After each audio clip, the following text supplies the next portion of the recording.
Well, Blue Marble Riders, how the very devil are you? Here I am out in the bush, but not really talk about dirt bikes. I'm here to talk about my Kawasaki, and so I thought I'd chat to you while I go and see what has the local logging company done to ruin my life lately. While I'm doing that, I'll chat to you about what I'm working on the Kawasaki. First of all, the Berg. I did the valves over the winter. Boy, is it running nicely. What a difference. The Kawasaki right now is all in pieces, and any second now I'm going to cut to it. Just hold on for a second though, before I cut to it. What have I been up to? Well, a lot of cosmetic, or little cosmetic things, lots of little ones, and then a couple of biggies, as you already know, the reflash, and yeah, I'm upgrading the brake lines on it. I have put on some steel-braided Spiegler brake lines in vintage black. You have to take the tank and the airbox off, and well, why don't I cut to it now and show you what I've been up to and the ins and outs of it. If you're going to do it, I have some definite pointers for you, some things that could save you some despair, and some quick shortcuts perhaps, and certainly some hefty warnings. So as if by magic, here we are in the BMR workshop, and what do we have in front of us here? But, well, believe it or not, it's a Kawasaki Z900RS. I know, it doesn't look like it, does it? But I've been doing lots of mods on her, some of them cosmetic, some of them real upgrades as far as I'm concerned. And I'm just going to let you know right now what I've been up to in detail. First of all, what you can see is an upside down airbox. And in order to do some of the mods I've been up to, you're going to have to take this thing off. You can actually see part of the air filter in here. Don't know if I'm going to bother replacing it yet. It's fairly clean and only got about 6,000 on the clock. These little clippies here, if you go onto the forum, you're going to find out a lot of people have difficulty getting those off. And I think that's what happened when the Kawasaki techs decided, or mechanics decided, to put my heated grips on when I first bought the bike. And I think they had trouble with getting these off, and I think they had trouble getting them on. And I've got them on here right now, but this one was heavily bent up. And if you look very carefully, any of you guys who've got your heated grips put on by the dealers, when you do take your airbox off, check and see if the bottom of the stacks that fit onto the air intakes in the engine are as mangled as this one was. It's actually a lot better than it was after a few days of sitting out of the bike. It's starting to press back in here. So that was the first heads up that I got. These are the air intakes that the airbox fits onto, and you can see the problem. Once you've got the airbox down here, it's very, very hard to tighten those up with Allen keys. Obviously, the mechanics and technicians have no better way of doing it than we do. The second heads up was just how much stuff you have to take off the bike in order to get to do some of the mods that I wanted to do. So why are the tank, the airbox, the fairing, the light, and several other bits and bobs off this bike? Well, I've done two major mechanical upgrades, two major upgrades to the running of the bike. One of them was the ECU, very simple to get in and out. Go see my link in the top corner right now. I got that reflashed by Ivan because of the smoothness of the running. I wasn't satisfied with how smooth the bike ran at warmer temperatures, particularly at low RPM. So that's been reflashed. I haven't had time to test it yet, but it's very easy to get in and out. There are a few tricks to it. Go see the link and you'll see how to do that.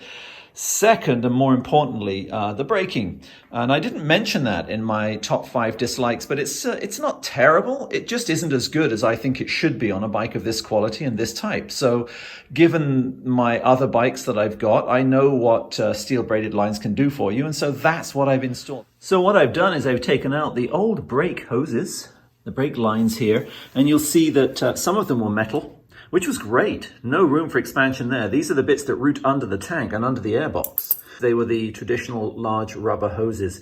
And I felt that the feel of the brakes, more than the actual stopping power, the feel of the brakes was inadequate.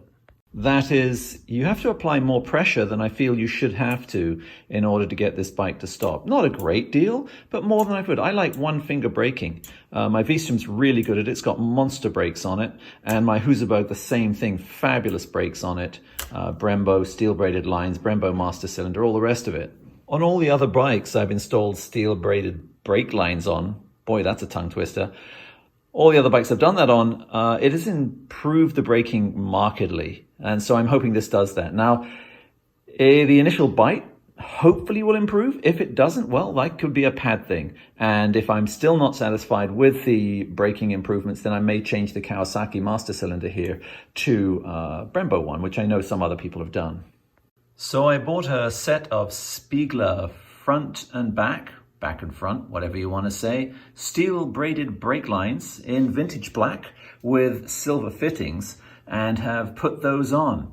The front is relatively simple. It just goes up to a manifold which splits two ways, one of course to the left disc, and if we pop over here, I'll show you, if I lift up the light here, you should be able to see the manifold that they sell you. It comes with the kit, and it splits, of course, right down here. So, you know, front, easy to do, no problem. But then you have to start to work.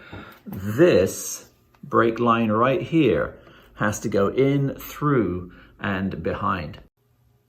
So the brake line from the front calipers and the manifold, it comes through here, and it will go back to the ABS pump. From there, it takes a turn, comes around underneath the airbox, meets with the line from the front master cylinder, and the one on the bottom is the one we were tracing originally. They both go to the back here, and then behind the tank, under the fuel line, and here they meet the front two terminals of the ABS pump that you can see right there. Now the ABS pump has 4 terminals. The 2 at the front are for the front brakes, and you better be sure that you get them right. The one on top is for the calipers, and the one here is for the master cylinder. Don't get them the wrong way around. I'm not sure how that would work, but probably not well. The rear 2 terminals are for the rear brake, as you'd expect. Again, this is for the master cylinder, and the one on top is for the caliper. Yeah, and the one at the rear on top goes to the rear caliper. The one on the side goes to the rear master cylinder. And so you can follow those down. They come through here. The routing of them is quite fiddly, as you can imagine. But if you take your time and you're patient, you'll get there. The instructions are really good from Spiegler. And yeah, there it goes to the caliper. Master cylinder's behind here. And yeah, you can see it's hidden there. So I didn't change the rear master cylinder at all. I think the braking will be fine like that. I have changed the reservoir just basically for cosmetics. I got a rhizoma on there as well. I had the original with a gold top on it. Looked kind of gaudy. Didn't really like it. So I've got that. As you can see, I've got the fairing off. I'm hoping it'll fit with the fairing. And that really comes to my second major upgrade. My second major upgrade is going to be the handlebars. As you know, on my video where I had my top 5 dislikes of this bike, one of them was the handlebars. I knew it when I bought it. I lived with them for a bit, got used to them. I don't mind the riding position. It's maybe a little high at higher speed. I prefer to be a little more canted forward, and so I've gone for some slightly lower bars. I was thinking, like someone on the Z900RS forum, I think his name was O-Town. Hi O-Town, if you're watching. Thank you for all your help, buddy. I was thinking of going with some clip-ons like he did. He's got a really sharp bike. I recommend you take a look at it on the Z900RS forums. I'll put a link below in the notes so you can take a look at his bike. He's done some wonderful things, but well, I'm getting up there now, and the thought of clip-ons anymore in my life is starting to get a little bit prohibitive. And if I want to ride this longer distances, I'm probably not going to do it with clip-ons. So I've gone with some flatter bars. They're not dead flat. They have a little rise to them. And thanks to Bayside Performance in Vancouver, the lower mainland of British Columbia, for sending me 2 LSL Fat Bars. I got one in the black and one in the silver. And I originally wasn't sure which one I would go for, but I think now I am leaning towards the black. The silver would go with some of the brushed aluminum parts on the bike, which some people detest, but yeah, I don't know. I think I'm going to go with the black. We'll see how that looks. But why, oh why, you say, are you taking all this off for the bars? Well, I decided to take all this off for the bars as well as for the brake lines because and to combine the jobs, because you have to take all this off to get these bars off. No, you don't, you're saying? Yes, you do. The problem with these is I have heated grips, and removing this left-hand grip will destroy the unit, according to so many other people who have tried it. Now, if you try to heat them up, if you try to blow them off with a pneumatic air compressor, if you try to root them out with a tool, you are going to damage the lines in there. These cost me $350 to get fitted, and I really didn't want to destroy them. So What I've done is I've ordered myself another pair to put on the other bars. All I'm going to do actually is just take these bars off, leave this grip on. This grip should be easy to get off. Unplug this grip from way down in here. And if you haven't got the airbox off, you cannot do this. This is something like a 4-hour procedure for the dealer to put on. They were telling me it took them 4 hours to do this. So yeah, there's the other reason I've taken all of this gubbins off. What I'm going to do with the bars, I'm not sure. If I like the new setup, then I'm probably going to sell these. So if you are out there and you are thinking, hey, you know what? I would love a stock pair of grips because I'm ordering some new ones. You will get all the other gubbins. You'll get a brand new one of those and a brand new set of lines that go all the way to the back. This will be installed for you. It's barely used. It's in very good condition, and I tell you it works perfectly. I will be putting these up sometime. I'll let you know on the channel when I'm going to put them up and how much it'll be for, but it'll be reasonable. So yeah, it's been a bit extravagant on my part. Perhaps I shouldn't have gone with the heated grip straight away, knowing that I wasn't absolutely in love with the bars. But well, hell, I live in Canada, and if you want to ride in the winter, you better blooming have heated grips. There are also some cosmetic updates I'm doing. I have got some new badges for the tank, some more traditional retro badges for the tank from Kawasaki. I'm doctoring up the clocks a little bit. I'll show you what I'm doing there. Anyway, all of this will come to fruition in the next few weeks. I'm waiting for a part from my local dealer before I can go ahead with this. I'm hoping for the phone call today. We'll see if it happens. All right, folks, back to a little more dirt action. And then it'll be sayonara. Yeah, look at that. It's my favorite bay in the world. So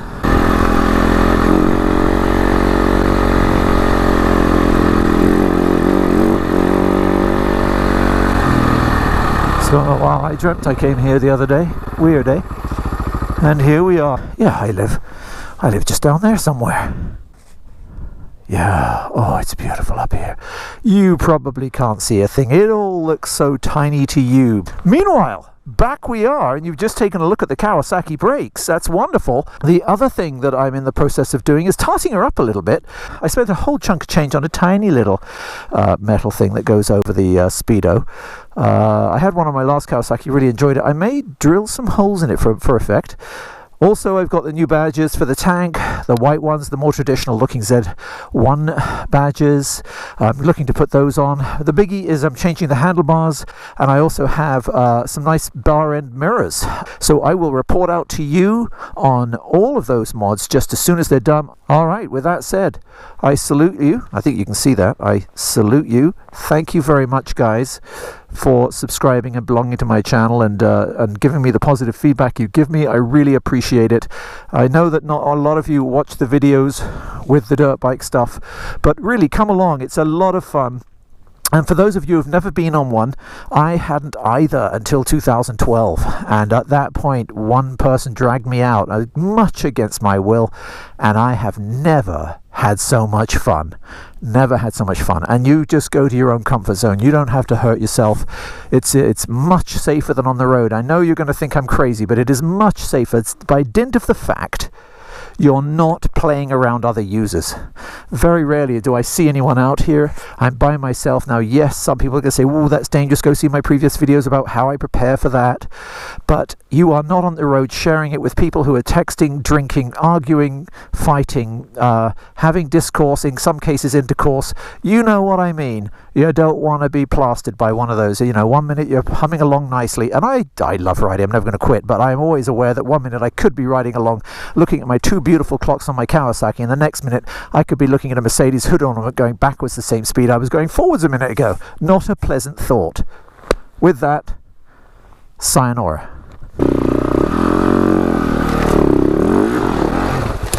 Oh. Well, that wasn't good. Wow, I centered. How the hell I got it in there? That's pretty amazing. Hill too far.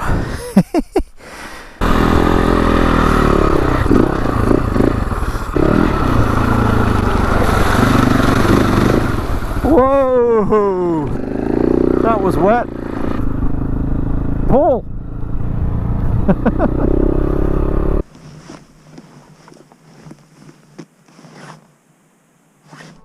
Once again, thanks for watching everyone. If this is the first time you've watched, please consider subscribing. I do product reviews, motorcycle reviews, off-road and on-road vlogs, as well as tours. Don't forget to follow me on social media, that's Instagram, Facebook and Twitter, and to like, and especially, I'm begging you here folks, subscribe. This is the BlueMarbleRider, out.